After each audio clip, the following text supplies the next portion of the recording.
Selamat datang di Ermo TV.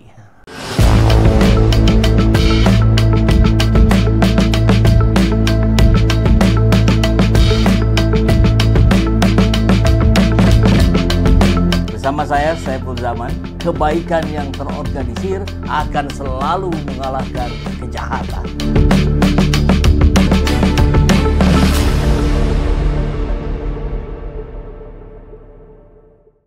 Tahan ijazah, potong gaji, Diana, pengusaha songong versus 1000 pejabat berebut narsis. Jadi tentu ini juga bisa dipertanyakan, pabrik yang dimiliki oleh Diana ini seperti pabrik suku cadang rasa Orde Baru. Tampaknya begitu ya. Diana versus negara, siapa yang lebih kacau? Jadi sebuah kisah klasik ini dari Surabaya yang rasanya seperti potongan sinetron distopia. Seorang bos pabrik suku cadang, Diana, dituduh menahan ijazah karyawan, memotong gaji kalau sholat Jumatnya kelamaan, dan sekarang malah dikerubuti para pejabat yang mendadak jadi pahlawan rakyat. Tapi tunggu dulu, apakah ini murni perjuangan hak buruh? Atau panggung dadakan untuk pencitraan menjelang tahun politik yang akan kita jelang mungkin diawali tahun depan? Mari kita kupas satu persatu. Tentu dari mulai gaya manajerial ala kolonial sampai gaya pejabat yang haus spotlight. Di sini semua kita bahas dengan senyum getir dan tawa lirih. Kisah inspiratif seorang wanita tangguh yang menahan ijazah karyawan, memotong gaji karena sholat Jumat kelamaan, dan mungkin sebentar lagi akan daftar ISO 9001 bidang perbudakan modern. Namanya Ibu Diana, tempat Surabaya, status viral. Dan seperti biasa kalau sudah viral maka para pejabat kita ikut nyemplung masuk gitu. Seperti anak-anak rebutan kue ulang tahun di acara 17-an RT. Satu pegawai tertindas, 1000 pejabat berebut narsis. Tapi memang yang dilakukan Ibu Diana ini miris sekali. Sudah menahan ijazah, tidak mengakui, tidak tahu ada di mana, bahkan hubungan kerja antara dia dengan pegawainya pun nggak jelas, nggak ada hitam di atas putih. Bahkan ketika ada pegawainya yang mau sholat Jumat lebih dari 20 menit, potong 20.000 kalau tidak salah. Ngeri kali ini barangnya. Wakil Wali Kota Surabaya, Cak Armuji kalau nggak salah ya, disebut penipu oleh Ibu Diana ini ketika Bapak Wakil Wali Kota ini sidak untuk mempertanyakan ijazah yang ditahan. Coba kita lihat dulu kronologinya. Saya nggak kenal sampean ya, sorry ya. Nipu mas. Siapa saya nggak kenal, sorry. Ada Bapak Wakil Wali Kota. Luar biasa ya. Ini perusahaan apa namanya? CV Sentosasil, Pak. Halo, saya Wakil Wali Kota Surabaya. Bapak Sentosasil ya, Pak Andi ya? Saya ini ke tempat perusahaan Bapak ini. Tolong dibukain dong. Orangnya kan ada nih di tempat ini. Orang yang lainnya. Bapak ini dijak ngomong, ada keperluan apa, tolong dibuka dulu toh, kita tamu. Bu. Halo. Halo ya. Ini Wakil Wali Kota, Bu. Ya, urusannya apa, Pak? Loh. Urusannya apa? Ini ada warga saya ditahan ijazahnya. Hah? Mau wakil wali kota, mau apa? Sampean kalau ada keluhan ke polisi aja. Hei, kamu warga Surabaya apa warga luar negeri ngomong gitu itu? Saya nggak kenal sampean, Sampean yang punya perusahaan ya? Iya. Heh? Sampean penipuan. Wah. Saya nggak kenal sampean ya, sorry ya. Nipu mas. Siapa saya nggak kenal, sorry. Kamu ada di perusahaan? Perusahaan PT Sentosasil yang menahan ijazahnya Bila. Setiap ada pemeriksaan dari desa pun mereka tertutup. Ya, luar biasa ya. Bisa kena pasal itu, disangkakan pasal 27A katanya. Nah, ijazah pegawainya ditahan oleh perusahaan. Kalau ijazah Jokowi ditahan oleh siapa ya? Jadi mari kita coba simak dulu kronologinya ya. Ini memang dandanannya juga suka agak-agak unik ini Ibu Diana ini ya. Bahkan sekarang sudah ada spanduk tangkap dan penjarakan pemilik CV Sentosa Sil yang telah menghina wakil wali kota Surabaya. Sosok nama lengkapnya Jan Wadiana, pemilik UD Sentosa Sil, dikecam warganet sebab sebagai pengusaha dia dituding pengusaha yang keji. Selain menahan ijazah para karyawan, ia juga membayar gaji pekerja di bawah upah minimum kota. Kemudian ia memberlakukan denda 150.000 jika karyawan tidak bekerja 1 hari. Bukan nggak dapat gaji, denda. Gila ini. Romusa kali. Lalu yang membuat warganet meradang, Jan Wadiana juga memberlakukan denda bagi karyawan yang melaksanakan sholat Jumat. Mereka yang sholat lebih dari 20 menit akan kena denda. Wow.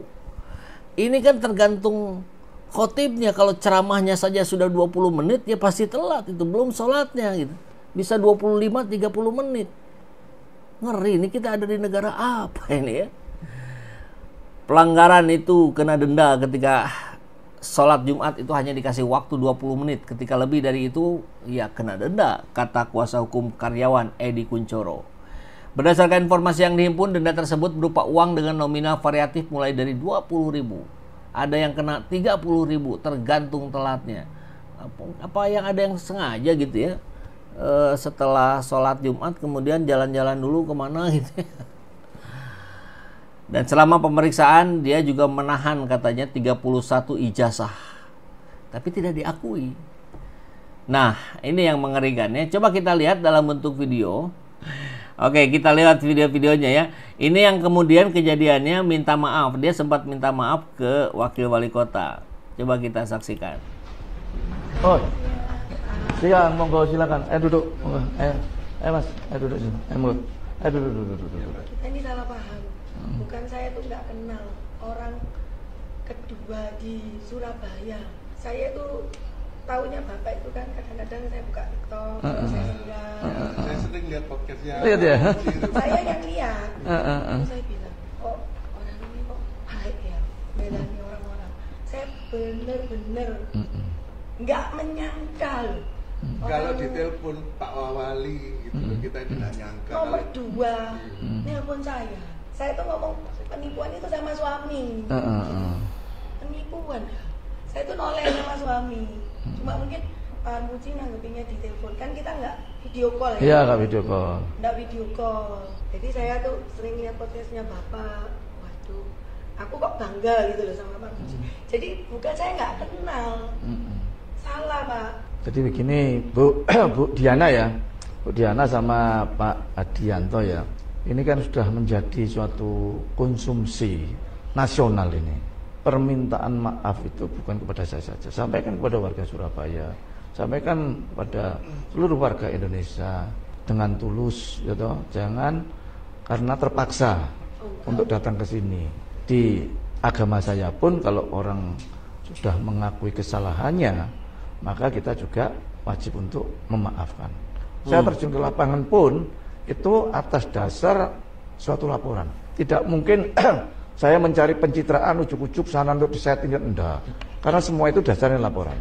Yang kedua, Ibu juga harus kooperatif. Kalau misalnya ada panggilan dari Dinasker atau dinas-dinas yang lainnya, beberapa kali panggilan ke perusahaan Ibu tidak datang, gitu loh. Kita ada buktinya. Yang dituju alamat perusahaan dan sama perusahaannya itu bukan milik suami saya. Miliknya siapa? Nah itu saya nggak bisa ngomong. Loh, masuk miliknya Demitra? Saya sudah klarifikasi. Dibilangi salah alamat, salah, jangan. Saya sekali lagi minta maaf kalau memang itu benar Pak Armuji. Di sini kan memediasi, maksudnya untuk menyelesaikan masalah saya dan laporan saya itu saya cabut. Oke. Kalau soal permintaan maaf mungkin oke. Tapi nanti proses hukum yang timbul, ya kita akan hormati proses hukum yang akan ada.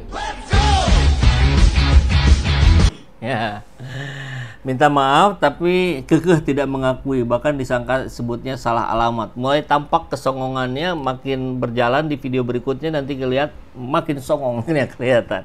Coba kita lihat kronologi berikutnya ketika didatangi oleh Noel. Yang menarik adalah jasnya ini. Jasnya keren sekali ini Wakil Menteri Tenaga Kerja ini. Ada 4 bintang di sini. Apa itu ya? Oke, kita lihat videonya.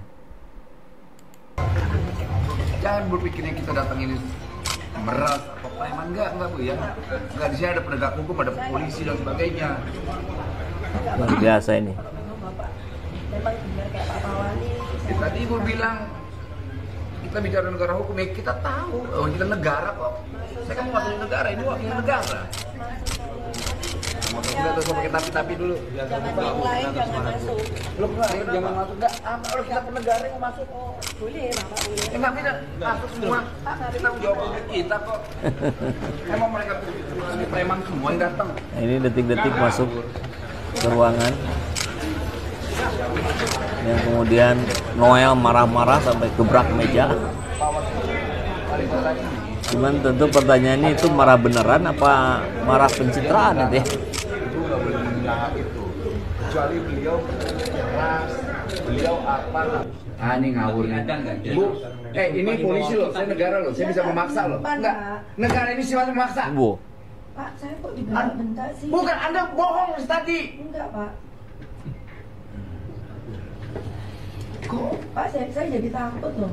Kok takut nih banyak orang, emang sini preman semua isinya. Pak, tapi saya jangan dibentak dong. Iya. Bukan, aneh. Kok ini nyerang ke sini?